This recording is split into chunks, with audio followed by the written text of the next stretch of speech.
বন্ধু, আমাদের পটল গাছের ডোগে সবেমাত্র সাদামাছি আসা শুরু হয়েছে।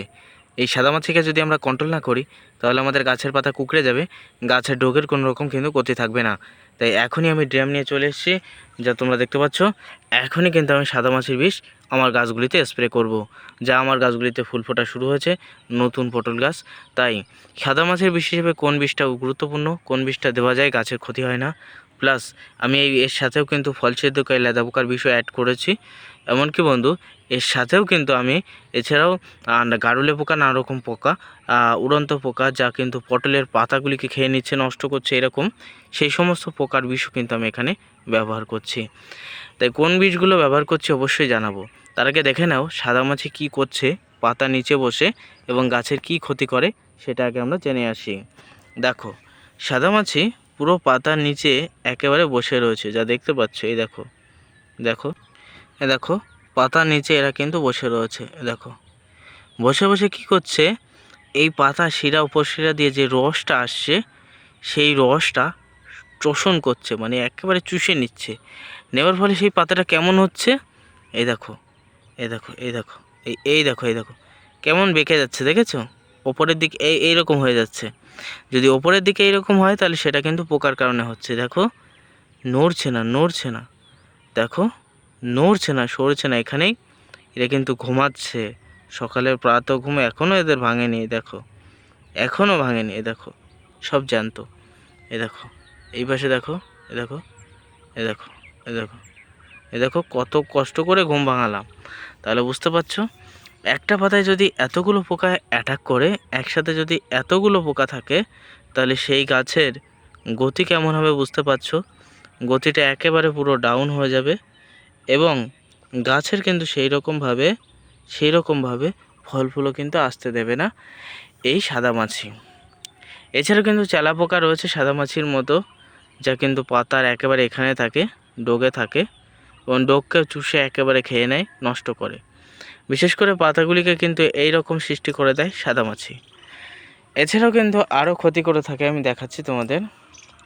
এছাড়াও আরও ক্ষতি করে থাকে, সেটা হলো পাতাকে খুব দ্রুত বুড়ো করে দেয়। দেখো, পাতাগুলি মনে হচ্ছে খুব দ্রুত বুড়ো হয়ে যাচ্ছে, বুড়োটে বুড়োটে ভাব, যা দেখতে পাচ্ছ। তাই এখনই এখানে সাদামাছির বিষ স্প্রে করে এই সাদামাছিকে মেরে সাফ করতে হবে। তাই চলো, ভিডিওটা আমি বড় করব না, যেহেতু আমার সময়ের অভাব রয়েছে, ভিডিও বেশি লং করতে পারবো না। তাই চলো দেখিয়ে দিই আমরা কোন কোন বিষ বর্তমানে স্প্রে করছি, বিশেষ করে সাদামাছির জন্য।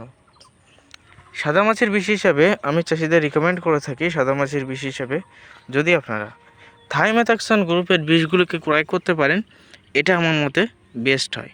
কারণ থাইমেথাক্সান গ্রুপের যে সমস্ত দানাদার বীজ থাকে, প্রত্যেক 10 লিটারে মিনিমাম 5 গ্রামের যে পাতা দেয়, 5 গ্রামের পাতায় কাজ হবে না।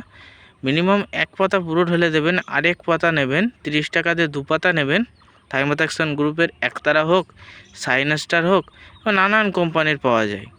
আপনার 2 পাতা নেবেন, এক পাতার পুরো ঢেলে দেবেন আর এক পাতার হাফ দেবেন।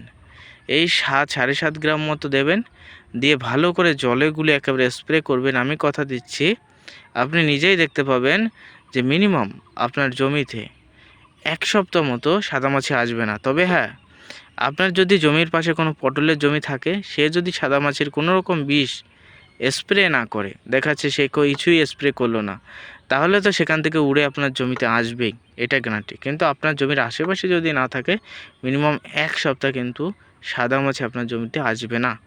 বিশেষ করে থাইমেথাক্সান গ্রুপের আমি একতারা ব্যবহার করে থাকি। প্রত্যেক 10 লিটারে আমি কিন্তু মিনিমাম 5 থেকে 7 গ্রাম মতো ব্যবহার করে থাকি। তার সাথে এখানে ব্যবহার করেছি ফলছিদ্রকারী লেদা পোকার জন্য চিতা, যা রয়েছে জৈব এবং রাসায়নিকের মিশ্রণে তৈরি চিতা, যা বর্তমানে বাজারিক মূল্য রয়েছে 30 ml এর দাম 120 টাকা। ইহা আমি ব্যবহার করছি এবং এর সাথে আমি ব্যবহার করছি ইউপিএল কোম্পানির উস্তাদ। হ্যাঁ বন্ধু, ইউপিএল কোম্পানির উস্তাদ ব্যবহার করছি। এই ইউপিএল কোম্পানির উস্তাদের ভিতরে রয়েছে সাইপারমাইথিন, যা গারুলে পোকা, উড়ন্ত পোকা, তারপরে দেখবেন এক ধরনের মুসুরির ডালির মতো পোকা, যা বিশেষ করে পটল গাছকে ক্ষতি করে, সেই সমস্ত পোকার হাত থেকে আপনি রক্ষা পাবেন। তাই বিশেষ করে সাদামাছি বা অন্যান্য পোকা তাড়ানোর জন্য পটলের জমিতে কোন কোন বিষ স্প্রে করবেন সেটা নিয়ে আজকের ভিডিওতে সংক্ষিপ্ত ভিডিওতে আলোচনা করলাম। ভিডিও ভালো লাগলে প্লিজ একটা লাইক করো, চ্যানেল নতুন হলে সাবস্ক্রাইব করো এবং ভিডিওটা শেয়ার করে অন্যান্য বন্ধুর দেখার সুযোগ করে দিও। ফেসবুক থেকে দেখলে অবশ্যই পেজটা ফলো করো, কারণ এরকম গুরুত্বপূর্ণ ভিডিও সর্বপ্রথম ফেসবুকে আমি নিয়ে আসছি। তাই ফেসবুকে অবশ্যই ফলো করে সাথে থেকো, যাতে সর্বপ্রথম ভিডিও ছাড়লেই আপনার ফেসবুকে আমার ভিডিওর নোটিফিকেশন আপনার মোবাইলে পৌঁছতে পারে। ভালো থাকবেন প্রত্যেকে, সুস্থ থাকবেন।